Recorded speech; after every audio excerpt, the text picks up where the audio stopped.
আসসালামু আলাইকুম ভিউয়ার্স, আজকে আমি একটি গুরুত্বপূর্ণ টপিকস নিয়ে আলোচনা করব। ফেসবুক, ইউটিউবে অনেক ভিডিওতেই দেখি যে অনেকেই এই কবুতরের এই ওষুধটা খাওয়ান, এটা নিয়ে ভিডিও দেন। ইনফ্যাক্ট এটা কবুতরের ওষুধ না, এটা হচ্ছে হাঁস মুরগির ওষুধ। যদিও আমরা ভেটেনারি অনেক ওষুধই কবুতরের ক্ষেত্রে ব্যবহার করি, বাট এটা ব্যবহার করা যাবে না।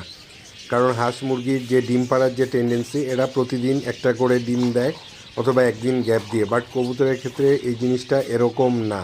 তো এই ওষুধটা যদি আপনি কবুতরকে খাওয়ান, কবুতর ইরেগুলার ডিম দিবে অথবা বাচ্চা রেখে ডিম দিয়ে দিবে, এবং লং টার্মে এই মাদিটা আর কার্যকর থাকবে না। ব্যক্তিগতভাবে একটা মাদি কবুতর 10 থেকে 12 বছর বা তার চেয়ে কম বেশি অ্যাক্টিভ থাকে এবং ঠিকমতো ডিম বাচ্চা করার ক্ষমতা রাখে। বাট এই ওষুধটা যদি আপনি ব্যবহার করেন, তাহলে মাদি কবুতরটি 3 থেকে 4 বছরের মধ্যেই তার ব্রিডিং কার্যক্ষমতা হারায়। সে